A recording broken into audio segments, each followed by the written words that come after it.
Okay. So who's going to start with Sheffield first? You want me to? All right, so I want to bring Sheffield over. And if you'd like to have a seat, sir, you can have a seat right there. So go ahead and I'm going to have you half the length of your leash start to shorten it. Okay, just to make things a little easier. Good. And then you're just going to anchor yourself where you are, okay? On your dial here, what's our number set at? 12? We're going to start at 12, that's fine. So you're going to press the bumpy button on the side. Okay. Right there. Yes, that's going to be the neck function, okay? So here, when I say the word tap, you're going to press that button, okay? So we're going to look at Sheffield and tap, tap, tap. So you see how he's kind of moving a tiny bit, tap, tap, right there, okay? So that, did you say that contraction? So we have contact, okay? So we have three levels. We have connection, perception, and working, okay? Connection level is like, let's say Sheffield's looking at a dog, and you tap the button, and you see this, but he keeps staring at the dog. He's not caring about it, right? That would be connection. You see the neck moving, but he's not caring about it. Then we have perception, which is what you saw here. He had the twitch, and then he kind of went like, what was that? Twitch, what was that? Okay, and what we're looking for is twitch and what was that? Like a bigger response, okay? The reason why we want that bigger response. I mean, like, I've never seen this before, like, he's for sure impacted by it. You know, like, he's coming in. Like, Sure, yeah, but we're planning for when you're walking in your neighborhood. right. Okay, so the working number is super important because let's say, Will the working number be the same for both of us? yes and no. If one person is softer with the dog, they tend to be higher number because you have to compensate, okay? The other thing would be the environment, right? Let's say you're walking through your neighborhood, there's no dogs out, your number could be 12, and Sheffield is perfect. But then you see a dog, that number might jump to 35, okay? So don't get married to a number. It's all according to what Sheffield gives you in response, okay? Now, we're gonna have to stop babying them because you can't be both, okay? You can't be, so humans get dogs for companionship, dogs don't need companionship. Okay, dogs are actually not meant to be dogs, meant to be wolves, coyotes, you know, dingoes, all these canine breeds that are out hunting and doing their own thing, right? But humans, of course, have taken dogs through, you know, years of breeding and stuff. We've created very specific looking animals. And when people get dogs, it's for that companionship. It's because they don't want to be lonely or whatever. They want somebody to do stuff with. But for the dog, it's completely like, it's not part of their, how do you say? They're not needing that to have a life, right? Okay. So here, you can't baby him, but then at the same time expect him to listen to you. Does that make sense? Is that all the time? No. So I'm not saying you can't give your dog affection anymore. I'm just saying we have to be selective of when we do give affection. People tend to give affection for no reason. They just give affection because the dog is cute, okay? And that really lowers who you are within the dog's eyes because he has to work for nothing. Okay, he can just be laying down and you go over there and, hey buddy, you're so cute, just laying down there, right? And he's like, right? So here, police officers, right? They're not our friends. They're like here to reinforce the law and like, you know, stop us when we're breaking the law and giving us tickets and stuff. They're meant to regulate, right? They can't be both. Same thing here. So like with my mom, she's my parent, she's not my friend. But we've done things, of course, throughout the years where it's like, that kind of relationship, like if I went to the movies with my mom or something like that, at the end of the day, she was still my mom, right? So same kind of process here. You want to just come across more as an authority or, if anything, a parent kind of figure, because parents establish rules and boundaries, okay? So if you remote him and you're like, oh man, buddy, I'm sorry, we get nowhere, okay? Because you're negating yourself, right? So what I do is when Sheffield does something correct or does something that I like, and I'll let you know when, I praise him. Attaboy, right? Because now he's working for it, okay? Questions so far? All right, so you're at that 12, correct? Yeah. Let's go ahead and go to 15. If you land on 14, 16, it's okay, just general range. Okay. It's that dial up on top. Yep.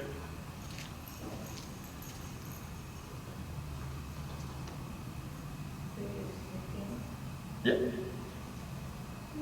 Okay. Okay, and then we're going to look at Sheffield and go to short that leash a little bit more.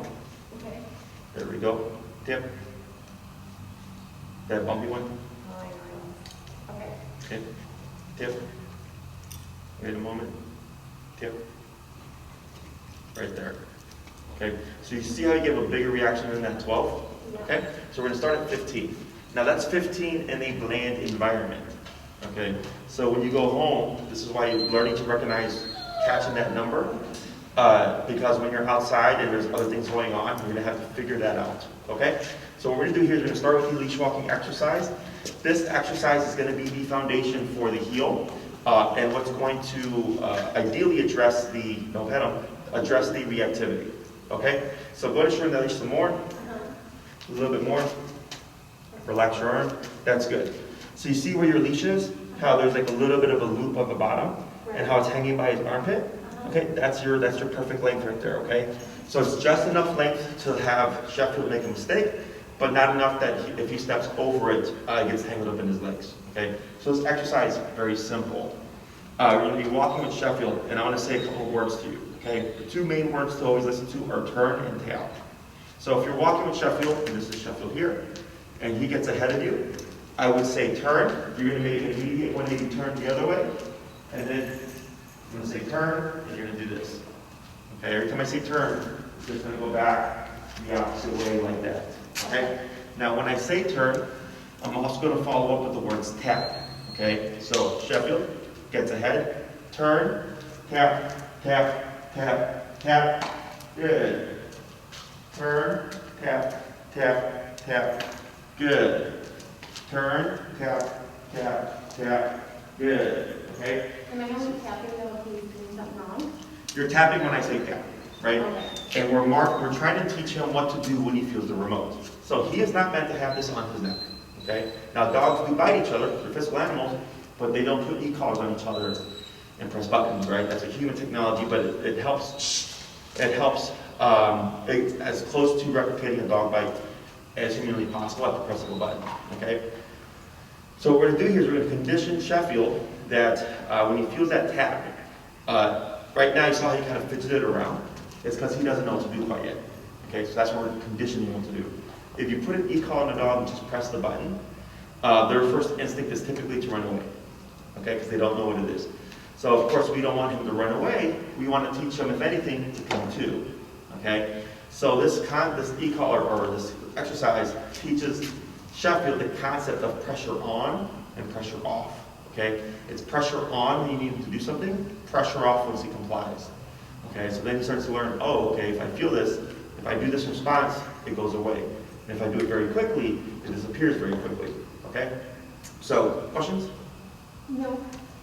If we happen to get an overreaction, because the more we expose him to this, ideally the more sensitive he becomes, because he's becoming more aware of this thing on his neck is not going away, is that we will adjust that number. Okay? Like I said, don't get married to a number, because then people, they'll like get as low as 9, and they try to work every single situation on 9, and it doesn't work that way. Okay? Yeah. Questions?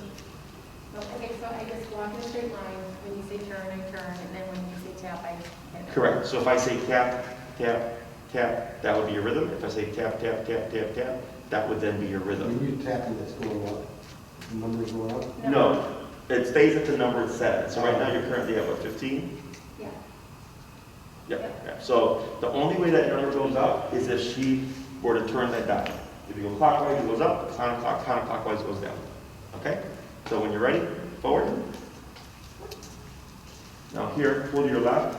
Keep walking forward. There you go. Then relax. Turn. Tap. Turn. Tap. Tap. Good. Slow turn. Good. Forward. Keep forward.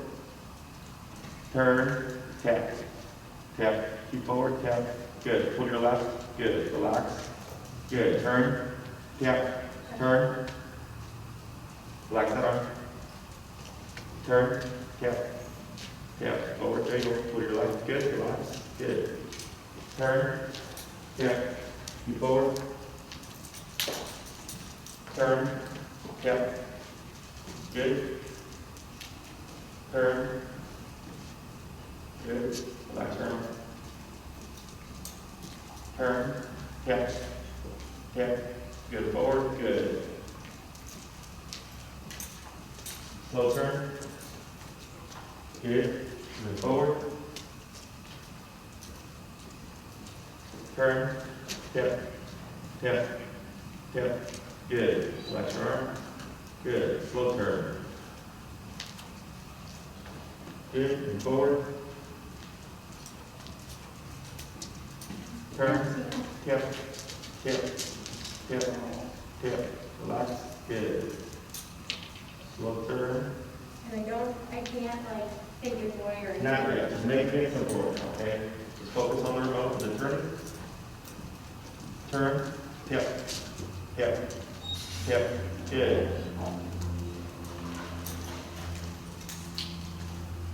Good, keep forward, now slow turn. Yep, now forward, relax your arm. Great, keep forward, good.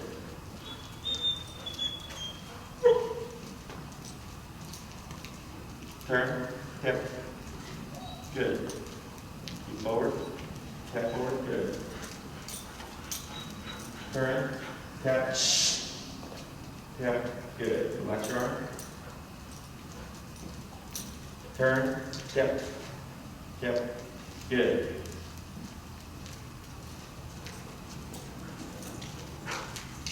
Good, slow turn. Good. So is it good to have the other dogs here to distract?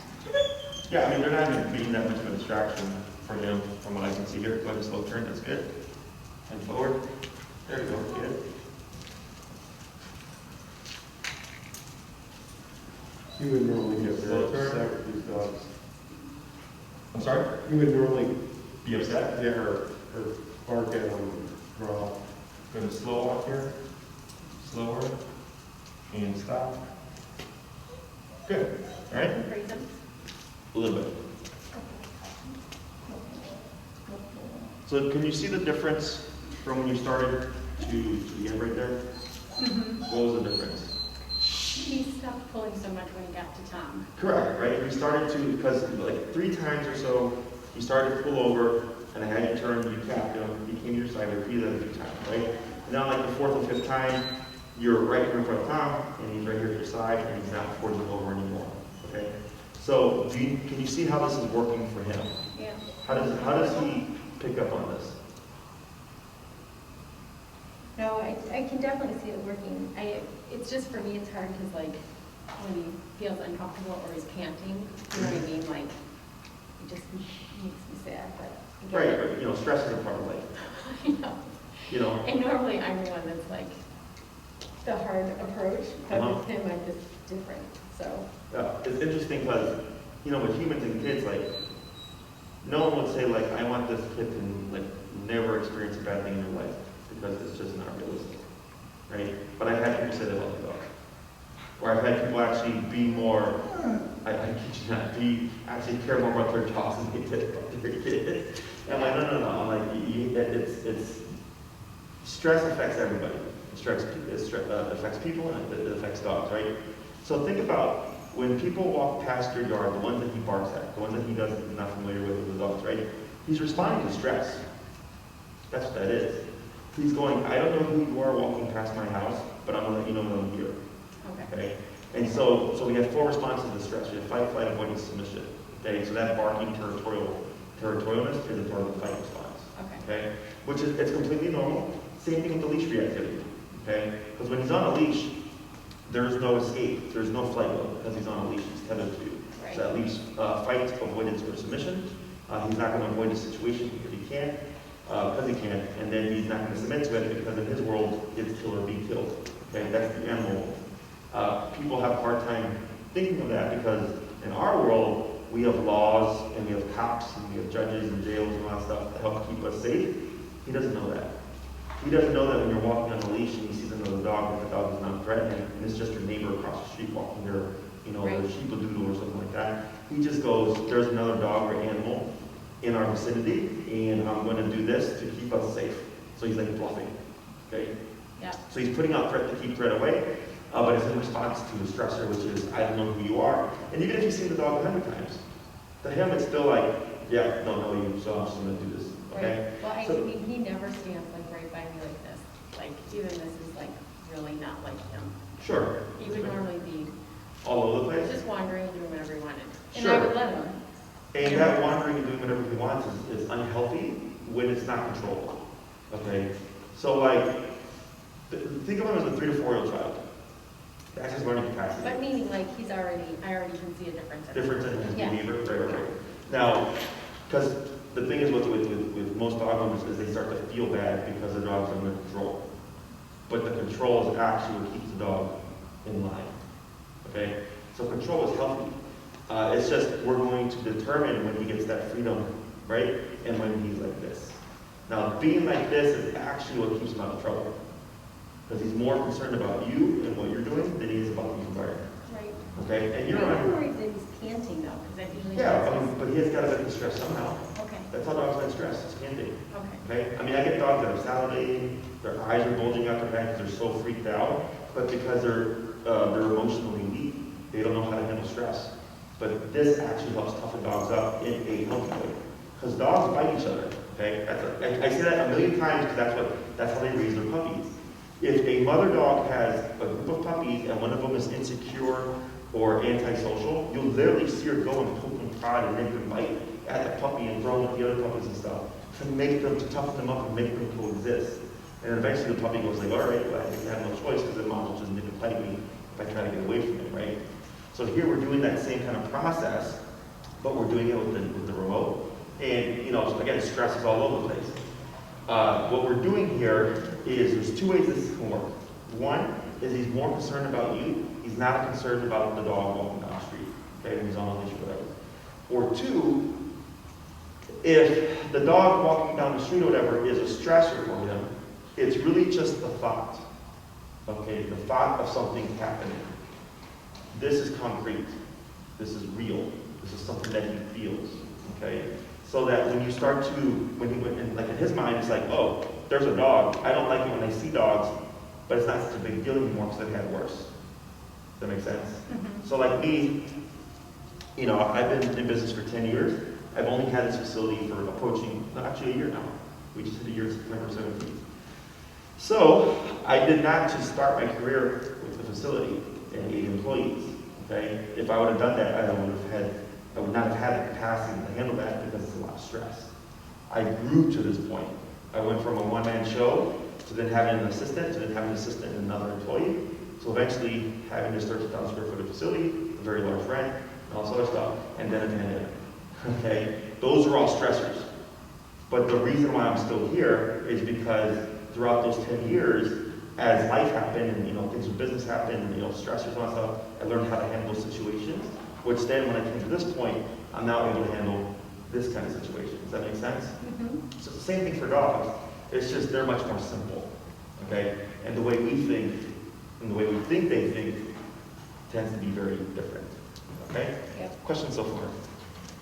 No. So we're going to go through that exercise a few more times, okay? So I'm going to have you just slowly turn around that way.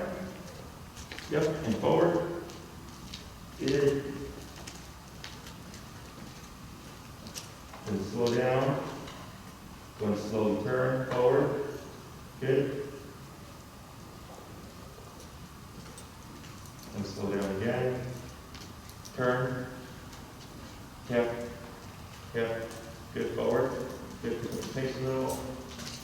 Good. And slow again. Slow turn. Good, forward. Good pace.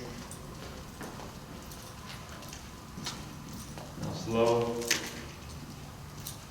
Go ahead and turn, kept, forward, kept. There you go, good.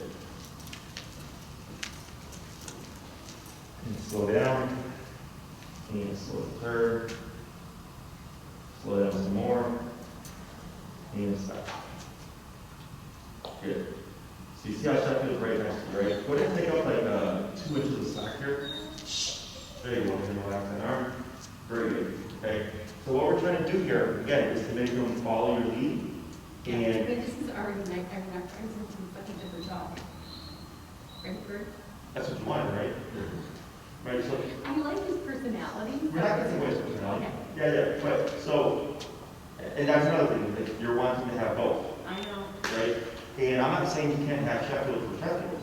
I'm just saying when you're on that walk, he has to be, it has very black and white. Right. I expect you here, Okay. okay? And this is for, what did you call it, healing? So this is the leash thing, and then we'll work on the territorial thing separately. Yes. I don't need to combine. Will he the get to two. the point where he won't need the collar and he'll still behave like this? So do you remember what I said during the consultation about cops? Yeah. What did I say? If you know the speed limit is 55 and you go to 65, you're, wasn't that your, Correct, right? So humans, in the same way they, exactly, it's called opportunistic behavior, right? And I always make sure to cover that because that's the most common question that I get is, will my dog listen or will my dog get to the point where I won't even be called? That's all no, realistically speaking, because not even humans do that. And humans know better, okay? He is not meant to be healing at your side. He was not bred to do that. That's not in his instinctual code, okay? But humans have devised a way to teach these things, and they've learned it, as you can see. But if we remove that cop, if we remove that authority, right? Because, like, I could walk Sheffield without that collar. I can do it within like 5 minutes.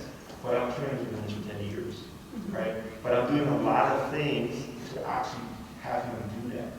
And here, and I don't have like a relationship like you with him. Because if I came in and started working with the right off the bat on authority, but for you, it's been companionship, right? And it's trying to balance out the relationship so I know that, hey, buddy, now I'm not just, a softie anymore, I also provide discipline and structure, and I expect you to do certain things, right? So here, when you're out on a walk with him, expect to have that collar on, because you're going to need the control. Now, If we're at a dog park or we're on a walk, he wears it. correct, Okay, and then we'll deal with the house and the territorial separately. correct, Okay. because those are 2 different problems. Yep. Okay, so the leash reactivity has nothing to do with the territorial behavior, because it's just protecting the home. Yep. Okay? It doesn't mean that you're always going to tap him forever. If you do your homework, okay, in the beginning you have to teach it, right? But if you really respect the command and you've done a great job of reinforcing it, it's just present and he just goes, okay, my mom says heel, I'm at her side, I can't do that, I can't do this, I can't do that, and you behave yourself, right? Right. Even if you have the collar off, though, eventually he'll behave without the collar on, right? Or Where are we talking? in the like house. just in the house. Well, like in the house, that's different though, because in the house, there's no stimuli. But if someone knocks on that door, or you see someone walking outside, right, or if he's out on the beach, that's different because there's other stimuli involved. Okay? So, but I will give you other means of correcting him that aren't dependent on the collar when he's within the home. Okay. Okay? Yeah, I just don't want him to be in the collar all the time. No, yeah. It's when you walk him and when you're going to need it, right? So if you're walking him, collar's on, but that's not all day. That's maybe a total of an hour, hour and a half, or a 24-hour period, right? Okay. Or if he's in the yard, because I will give you other ways to correct him, and then it's up to you to correct him, okay? Because then, again, people have a problem with that, and if you have a problem with the correcting, then you're kind of stuck, Right. okay? Because you can do the treats and the redirecting all you want, but you can't correct all you want, kind of thing, Okay. okay? Other questions? No. Okay. Or?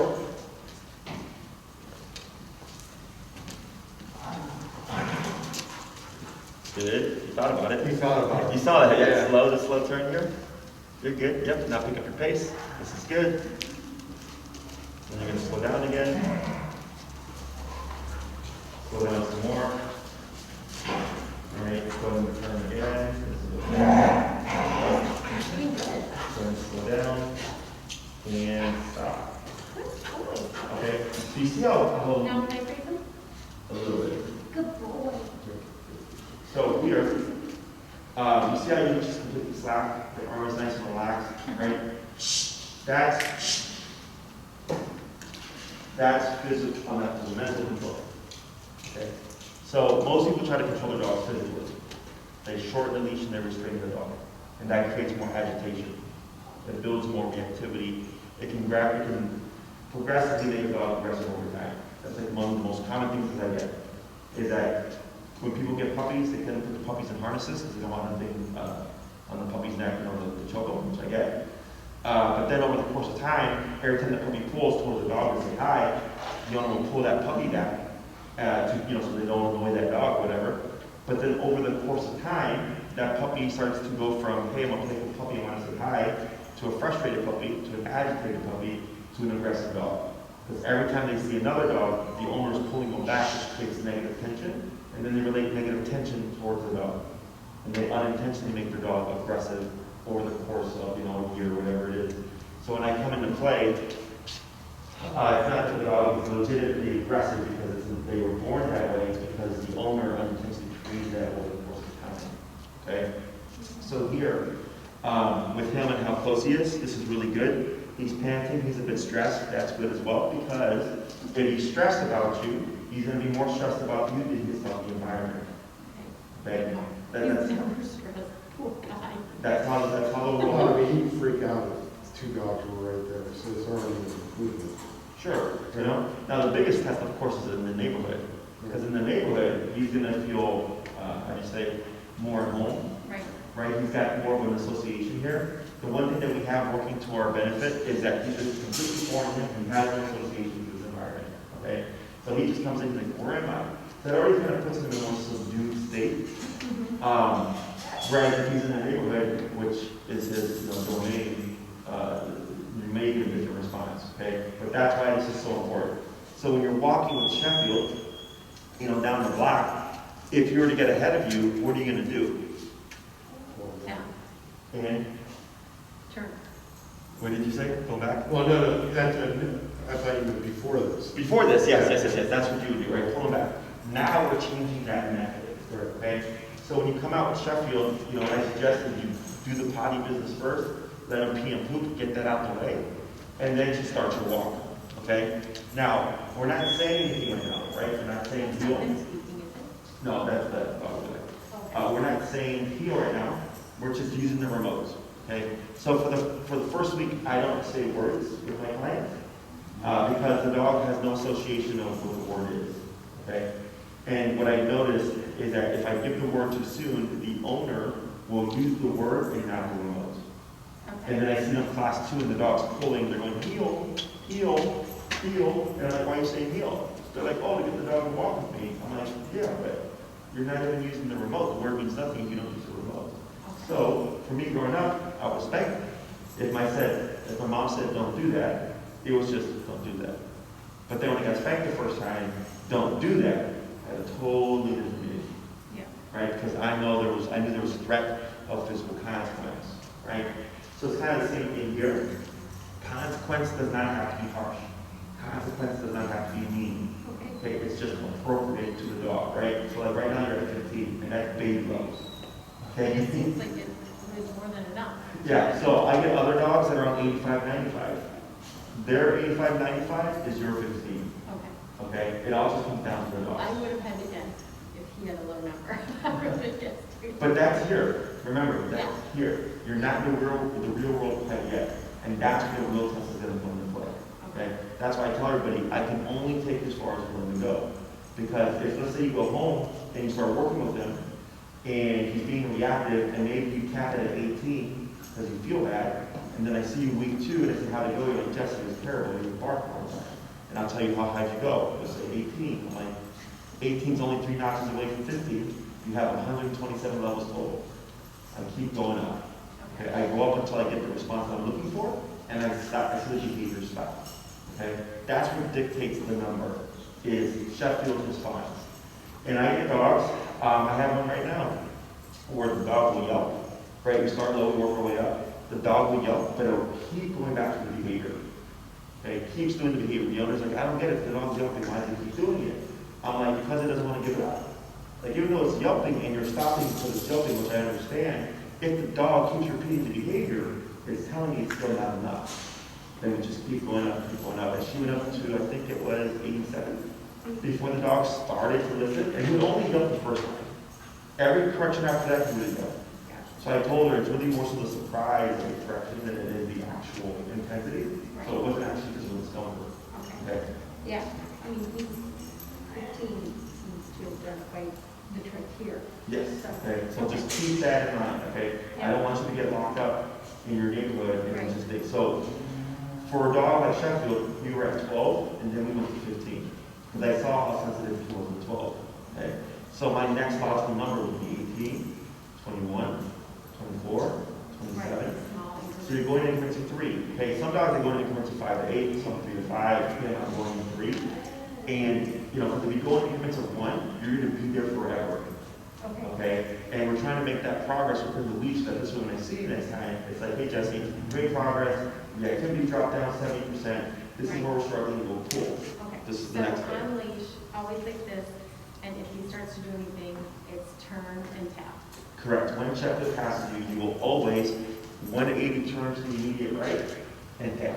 Okay, so it's whether he barks, whether he pulls, whether he passes me, any of those things?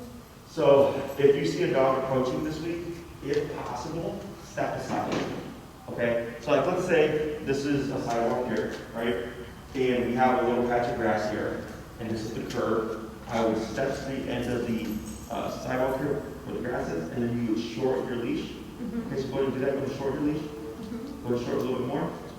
Right there. And you would just do that. Okay. Okay? And then you're going to let the dog pass. And we're going to see what this Sheffield will do.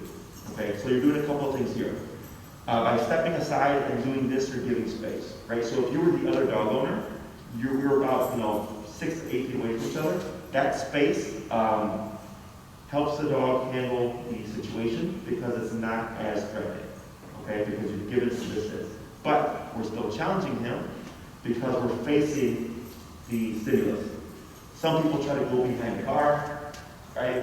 Or they'll get in front of their dog like this, or they try to cover their eyes. Do not do that, okay? That does not work. It's not safe. If you turn and let them pass, and then as they're passing, he freaks out. You can tap and then you can pull straight up. Tap it Like out. this? Yeah, like that. Okay? And that's why having that flat collar is better, because if you're pulling up on the harness and he's pulling, he has more leverage. Okay? The reason why we pull up is up de-escalates, back or up and back escalates.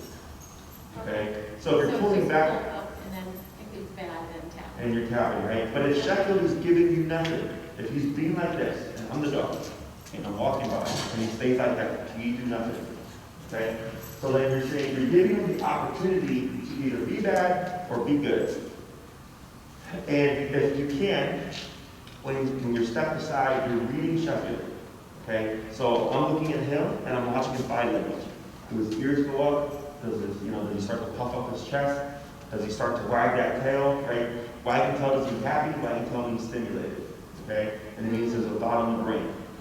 So most people think wagging tail is happy. It's not how it works. Okay? It depends on how they're wagging. Someone's like, well, why is he doing bananas? His tail's wagging. It doesn't mean got it's it. stimulated. Yeah. Okay? So if the dog is approaching, maybe at this distance here, and you're to see him puff his chest out, I would tap right there. Most people wait for the lunging and barking. Now that's already in 10. If you can catch that 2, you catch that 2, and you'll be much more likely to be successful catching him at 2 on 15. Yeah. Okay? Because the more driven or the more adrenalized he is with that reactivity, the higher you typically have to be to shut it down. Right. I think just like how it happened really fast here, Scott has no pain tolerance. He's gonna get in line. You know what I mean? Well, hopefully. Yeah. You know? But he's not the dog that's gonna like fight it. And as you can see, he's not. Yeah, I mean, I don't foresee that either, Yeah. but at the same time, I don't put it past dog that can be completely. There's a Doberman who we kill if he could, so that. Sure, yeah, I mean, arch nemesis, right? Yeah. So we gotta, again, factor all those things in. You might find 99.9% of the time, he's great in what you're doing until he sees that Doberman. And then it's. There's a different yeah. story, Yeah. okay? So, if you see Sheffield starting to escalate and give you any little sign of reactivity, tap then. Okay. Don't wait, don't. Nip it in the bud. Yes, people Okay. tend to go, are you a good dog?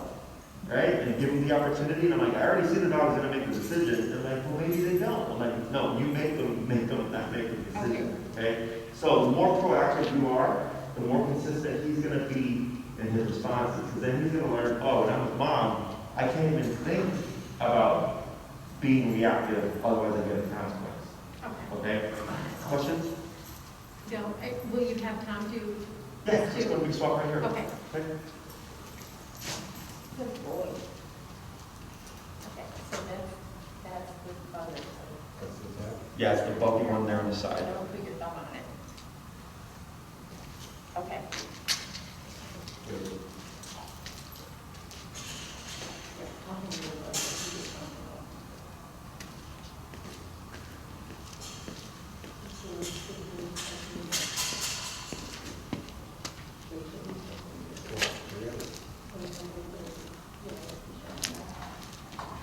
you go. Okay.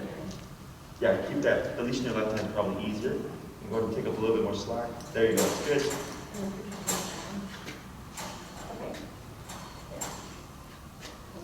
There you go. Right. So we're just looking where that loop is.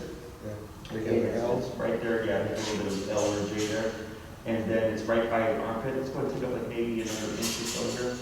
Take it up. That's good right there. Yeah, that's good. Okay? And instead of going forward, I'm actually going to have you just go ahead and turn back to your immediate right. Okay? Good. And just move forward. Forward. There it goes. Good. Just keep that arm relaxed.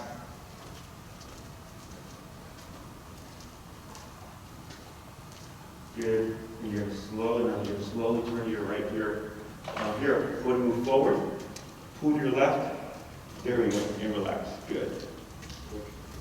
So you see how it's getting ahead of you? You're good. Then forward again.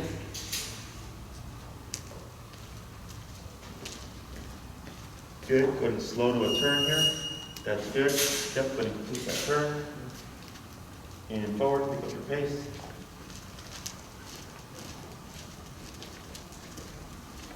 And slow. Now turn.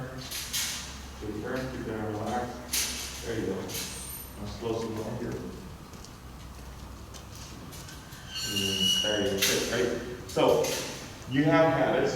Everybody has habits. And it's that left arm. Right? Like when you're turning, you're wanting to direct it. And as best you can, you want to keep yourself just nice and relaxed. Okay? How you feeling? Good. Good? You look a little tense. No. No? Okay.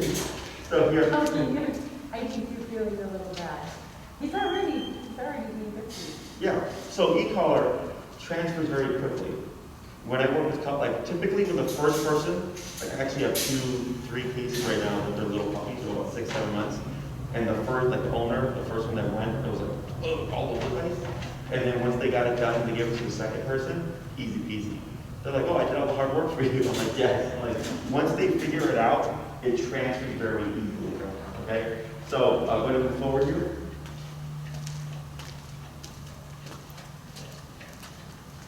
Good. Go ahead and do a turn. Hey, Enrique. Go forward. Would you bring Shelly down for some distraction? Go ahead and move forward.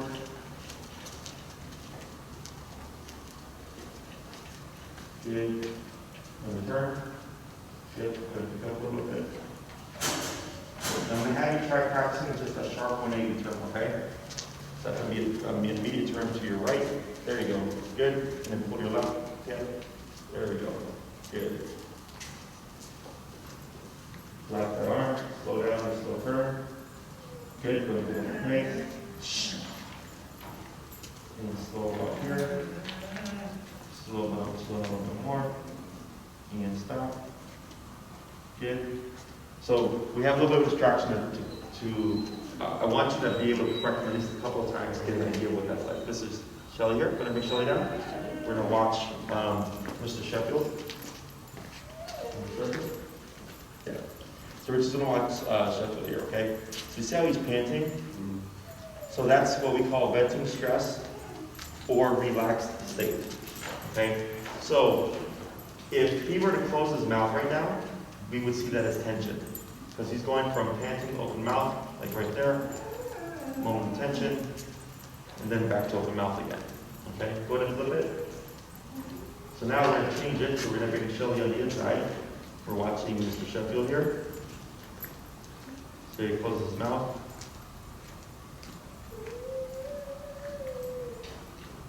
Still closed, now open.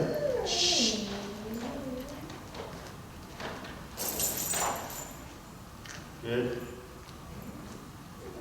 One more pass around. Watching. Good. And then have you stop right there, Enrique. Very good, okay? So when Shelly was on the outside, his mouth stayed open almost the whole time. Once he flipped it and brought Shelly on the inside, for that first lap round, for about 70% of it, he had his mouth closed. But then once he realized, like, oh, nothing's going to happen here, he just let it go and he stayed relaxed the rest of the time. Okay? So here, learning how to read his body language. Okay? So if you're walking with Sheffield and you see he goes from this open mouth and you see a dog approaching and he closes that mouth, keep an eye on it. Okay? Closed mouth doesn't guarantee reactivity. It just means there's something on the mind. Okay? And it might go to this. And if it does, that's good. If he just took in the situation, he said, this makes me a little bit uncomfortable, but I've had worse. And he lets it go. We don't do anything. Okay? So if the he mouth open like this is...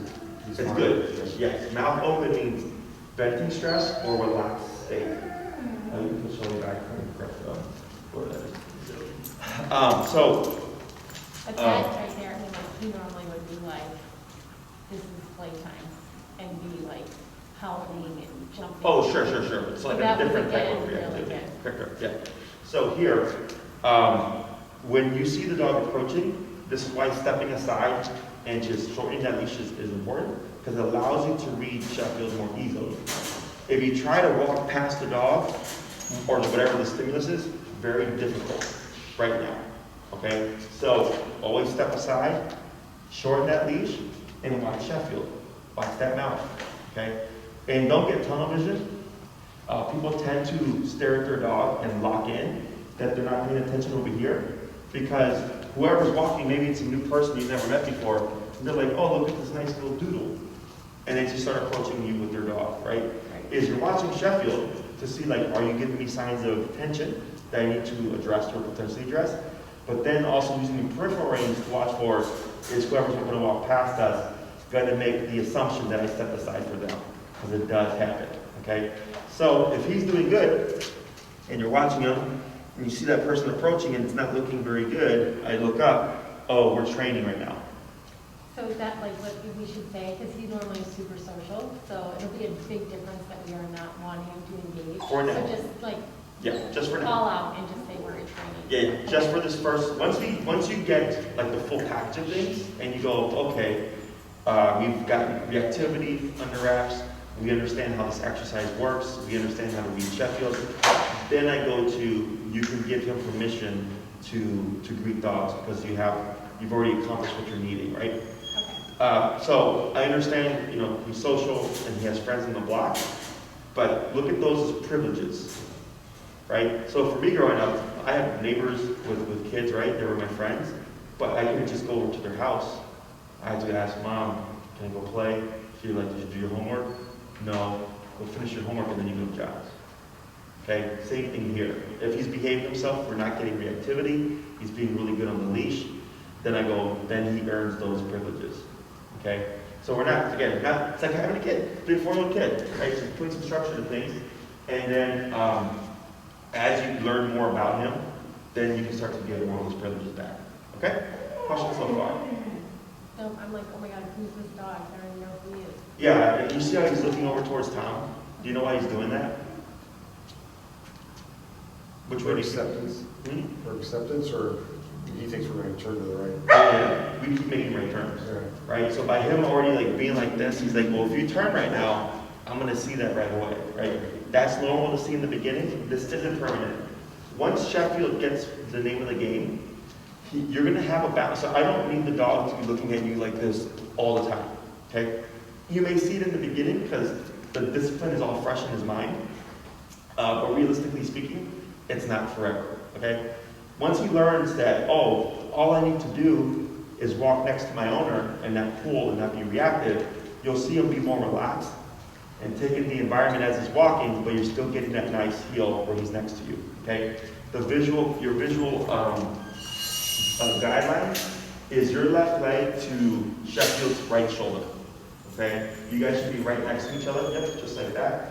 So if you're ever walking with him, so technically, take a tiny bit of a step forward, a little bit of a step back, right there, okay? Like that, right there would be the nice, perfect heel position, okay? if Sheffield's right shoulder would even be an inch in front of you, that's technically considered passing, okay?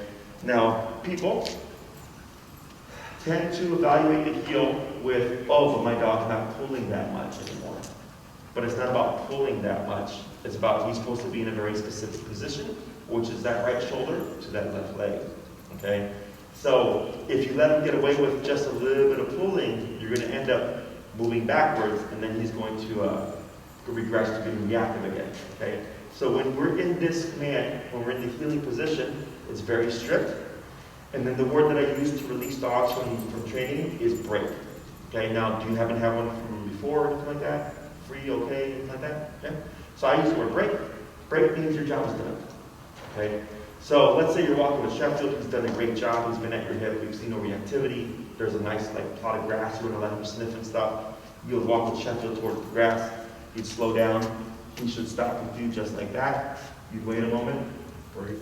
That means you can You can pee, poop, roll on the ground, slow down, have a Give cigarette. them a leash, like, you know what I mean? That's the same kind of thing, I think. What was that? You say give them a leash, like let them have a leash. Oh, sure. Yeah. So give him a leash, but that's the cue for Sheffield of now you're done. Okay? So at that moment, he can do his business, right? And then should you start walking again, you would just start walking and tap, and Sheffield should just move in, okay? Very important that when you do this, he's on your left side as you go and tap like this. So it's an easy straight shot for him. I wouldn't do this with Sheffield on my right. Okay, because then he's got to come all the way around to your left side. It tends to be a little bit difficult for dogs in the beginning. So what I do is put them on my left, start moving, tap. The tap should bring him in, and then we start to walk again. Okay? I haven't tapped the whole time. Right, because there's been people tap before. I Yeah. feel like he's not even sitting down. Like I thought he would sit down or like lay down, but he's not even doing that. So. No, and that's something that we do train as part of the command. I'm not worried about it right now. I leave that for the second class. Now, if Sheffield were to sit on his own, that's fine because we are going to build that. But the other part of the reason is sometimes in the beginning, if they're too stressed about what's going on, they won't. Sitting down is more like a sign of like I'm comfortable or I'm tired, and he's not comfortable right now. Okay, it's nothing good or bad. It's just it is what it is. But as you work with him more, you might find that he starts doing that, which means he's just getting more relaxed with the exercise. Okay, questions? No, right? Let's try a little bit more. So go ahead and move forward. You're going to slow turn here. Yep, and then go ahead and pick your pace, which keep that turn and give it a tap. Tap. There he goes. Good. Relax that arm. There you go. Slow turn. Yep, good turn. Going to pick up the pace.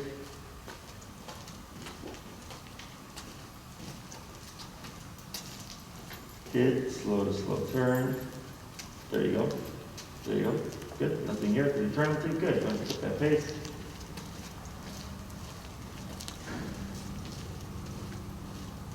Good. All right. Good. Now go to continue walking, but walk very slow here. There you go. Keep walking. Very slow. That's good. Keep going. Keep going. Yep. There we go. It's good. Turn. Good. Go to your pace.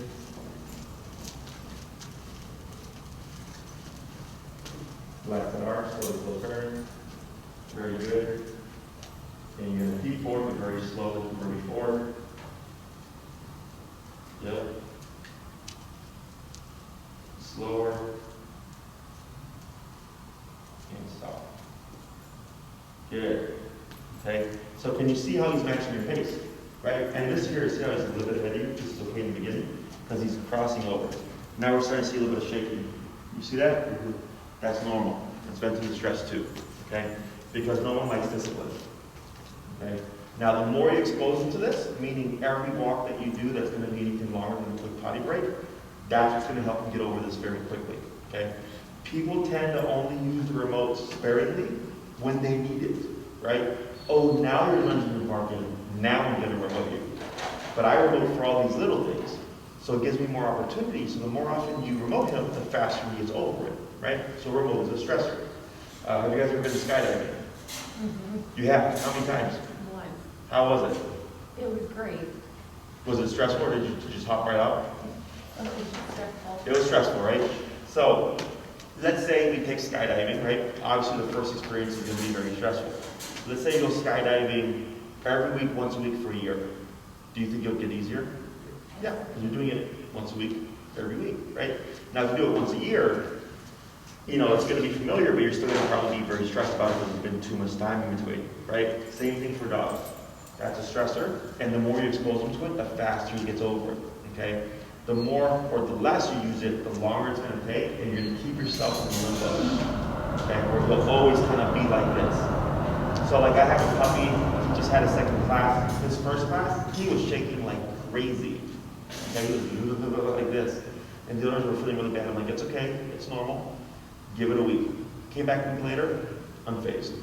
Okay, but doing really well with the training, but unfazed, no shaking, none of that stuff. Okay? You said earlier that he doesn't, we don't need to do it when we're just like at night, when we take him out for the first potty break. Right. We just have it on then, he just got, he didn't come back in. Right. Okay. Now, like let's say during those times you do that quick potty break, like let's say you know like your neighbors also take their dog out, and it's a time when you typically struggle with reactivity, then I would suggest having it on just so that you can stop it, but you're not having to do this exercise. Okay? Because I've had clients that took their dog out for a quick pee, and then a parade of dogs where it comes by and they're like, oh, like I wish I would have like just had my collar, right? But they're not having to actually do the exercise.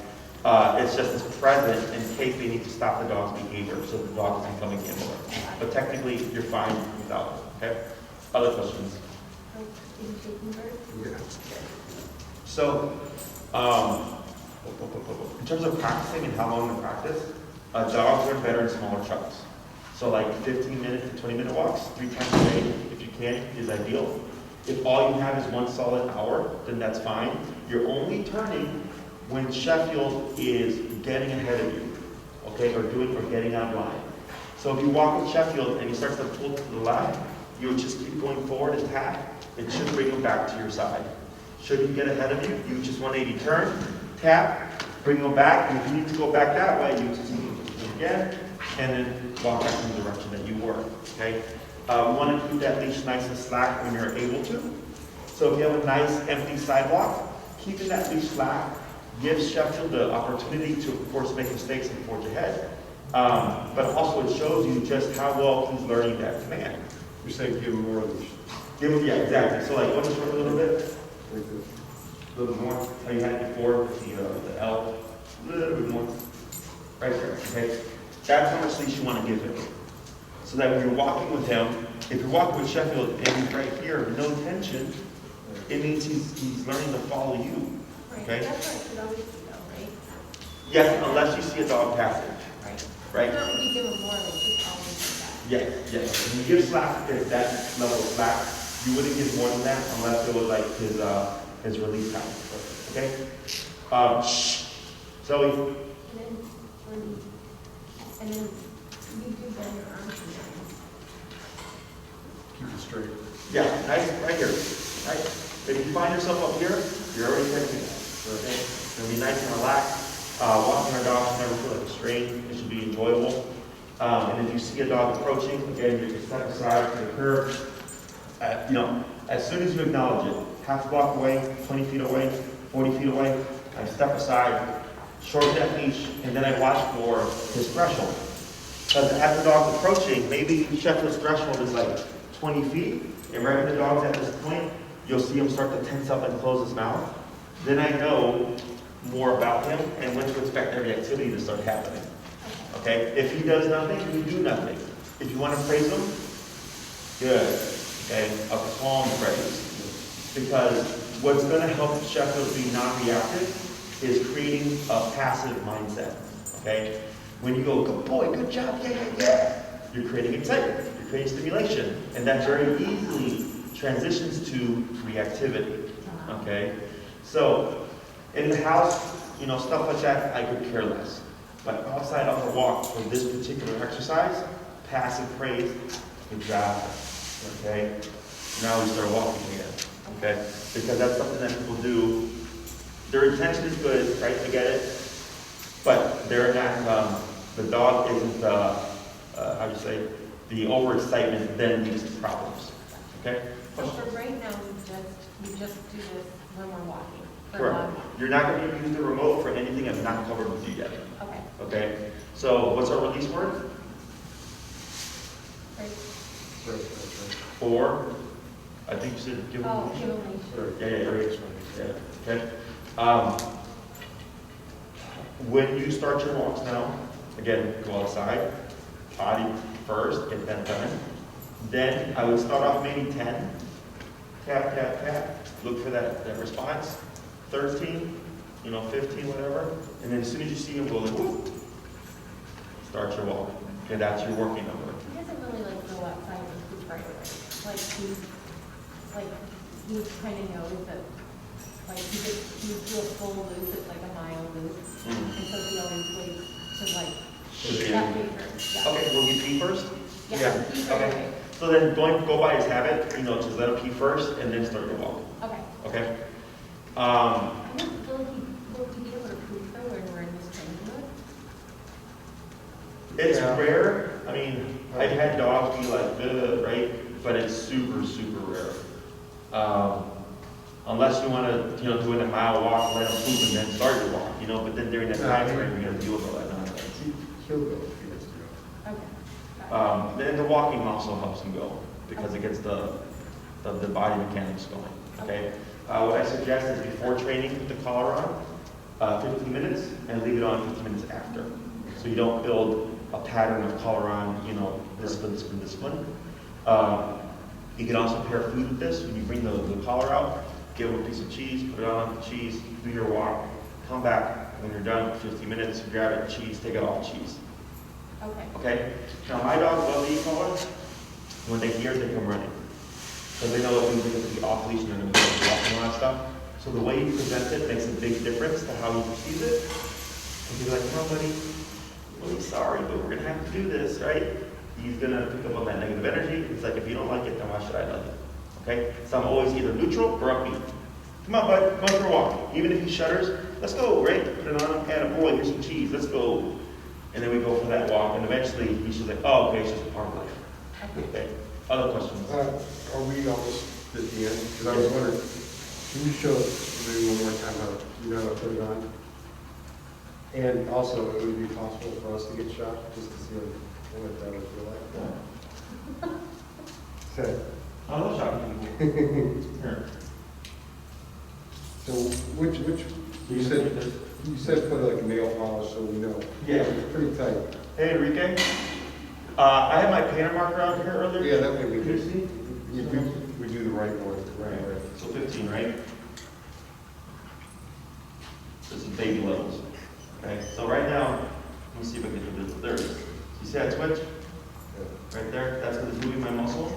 That's now moving my thumb. Okay? Go to place those probes right there. Light, press down. Ready? 15. For that? Barely? Yeah. It's very subtle. The only reason you saw my thumb move is because I know where to place it on my thumb, on my palm here. So make it more Can you visible. do like a 20? Go to 100. That, I don't do baby low. Okay, 20. Ready? 20. okay. Okay? That gives me an idea of the difference, just for my own. Yeah, for sure. I always encourage everybody to do it. 15. Okay. Oh. Okay. Okay, and then That's you'll. why we did it. So go ahead and hold this, please. I'm going to go to the refit in here.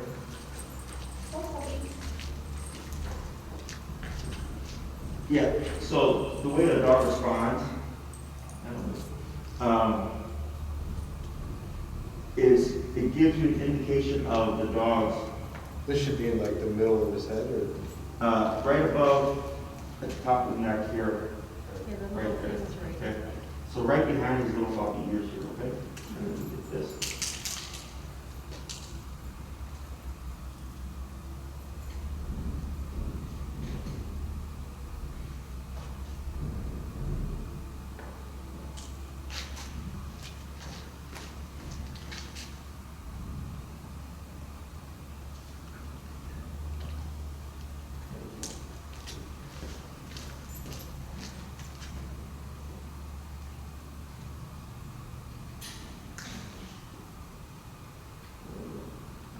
So if you got some hideout or something, Yeah. it's whatever it is, and I was blowing it,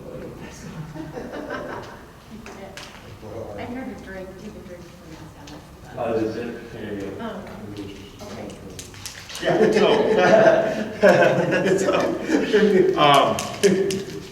that's when it's just, the fun's getting started.